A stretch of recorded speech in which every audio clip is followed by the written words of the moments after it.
Hello, my name is Lucinda Lopez and today I'm going to teach you how to make arroz con gandules from scratch. How many of you make arroz con gandules from those box rices? That's a big no-no here. I'm going to teach you how to get it done on your own. According to Media Market US, 41% of Americans buy the boxed rice. But today we're going to teach you how to make it from scratch. I'm going to have my ingredients here. I'm going to show you exactly everything that I use and we're going to go step from step.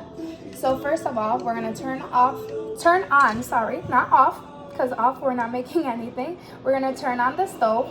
We're going to use our trusty caldero. This is what makes the rice just right, okay? So I have 2 cups of rice already separated. I pre-measured it. I used 4 scoops of half a cup because my cup broke, but it's okay. It's still doable and workable. Okay, to get started, we're gonna grab the 1.5 cups of medium grain rice. I have my pigeon peas here ready. These are the gandules. So if you're wondering what is arroz con gandules, it's rice and pigeon peas mixed together, okay? So once we do that, we're gonna do 2 tablespoons of sofrito. This is homemade, made by moi, but it is great. This is a blend of peppers, onions, garlic, cilantro, anything that you can think of that's in the grocery store that's vegetables that will work together great. This is a great combination. This is what gives it all its flavors. We have sazon. We have tomato paste. We also use this. And then to give it a little bit more flavor, we have our adobo that we're gonna use. We're gonna use some sazon completo, okay? And we're also gonna add some water.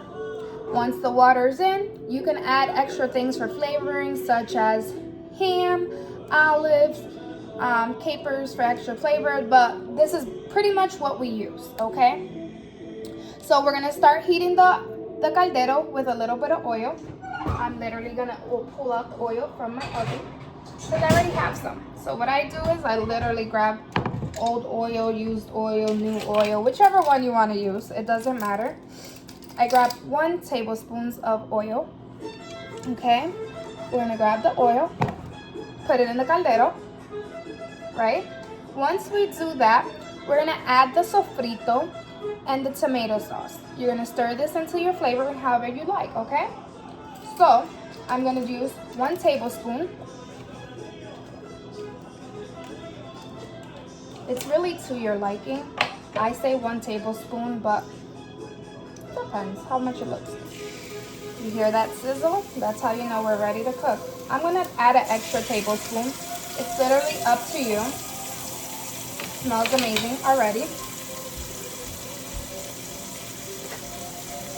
Let's open the tomato paste. I don't have a fancy opener, so let's do this with a knife. I pretty much eye everything. I gave you the instructions how to do it, but we can do it this way as well. It's to your liking. So let's do 2 tablespoons of this as well. So 2 tablespoons of tomato paste. Then you're gonna stir it up with a giant cucharon, which is this, so we can start getting the flavors, and it smells amazing. Okay, we're gonna mix everything in. I'm gonna use my seasonings as well. Let's do a tablespoon of everything.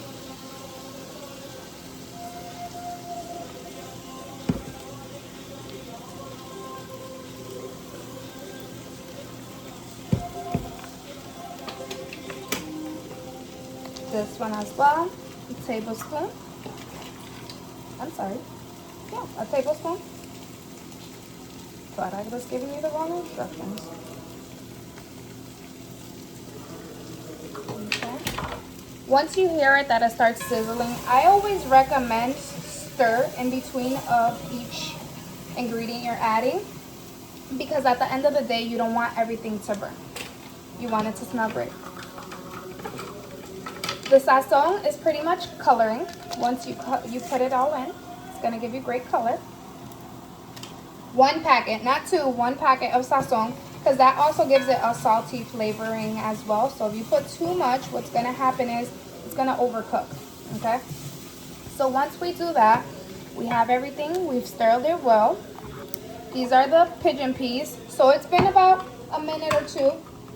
Let's start throwing in the pigeon peas. I always only put a half of a can, because a whole can I find is too much for the serving that we're doing.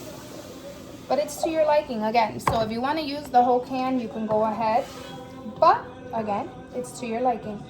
As you can see, it started to less fizzle. Okay, we have that. One key ingredient that I forgot to mention is called a cubito. A cubito literally gives it a pumpkin and ham flavor. You can also add that. It's gonna give it a great flavoring. I break it up and I pour it in the rice. Once these gandules start boiling, we're going to sit and put water. We're gonna pour the water in. We're gonna let the water sit. So we're gonna do 2 tablespoons.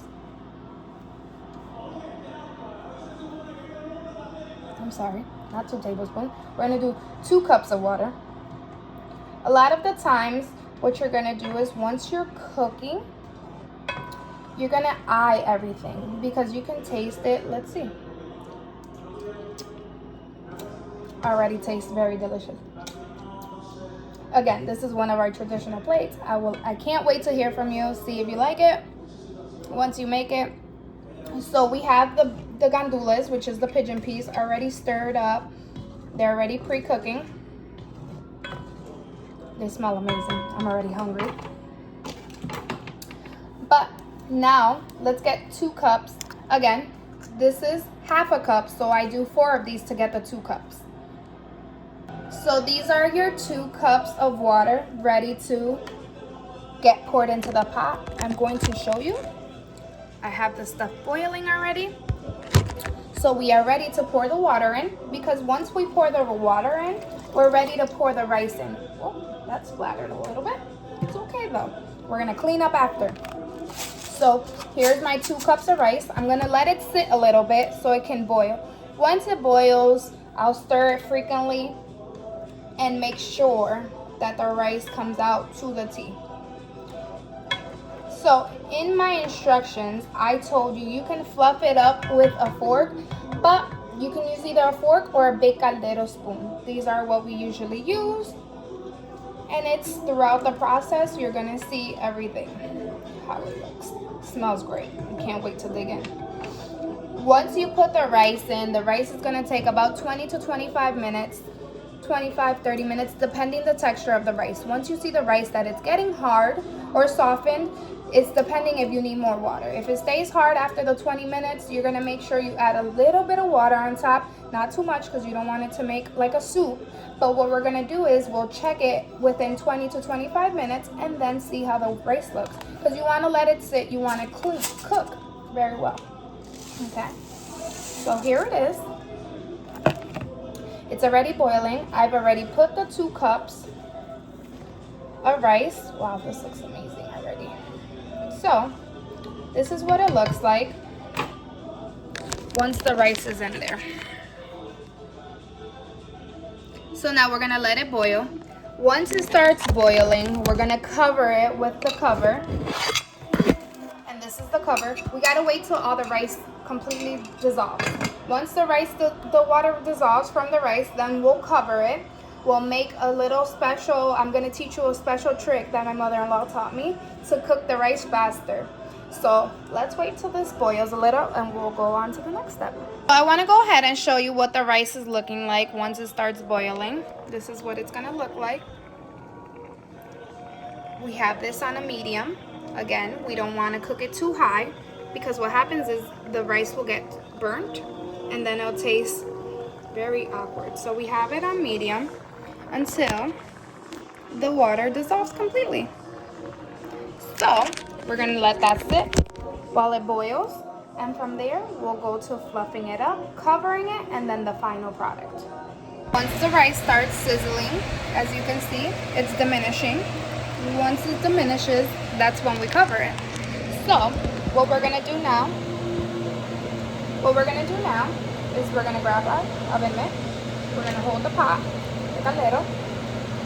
We're gonna start stirring it so we don't have anything stuck in the bottom.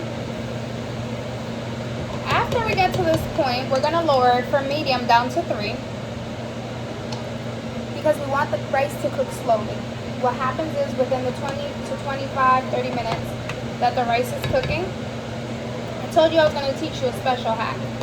So the rice has officially diminished the water, so it can cook in all surfaces. What we do in the middle is we make a circle right in the middle. Looks like an open volcano. In that process, what happens is it allows the steam, while covered, to cook the rice faster. So sometimes instead of 25 minutes, it can take 15 to 20 minutes.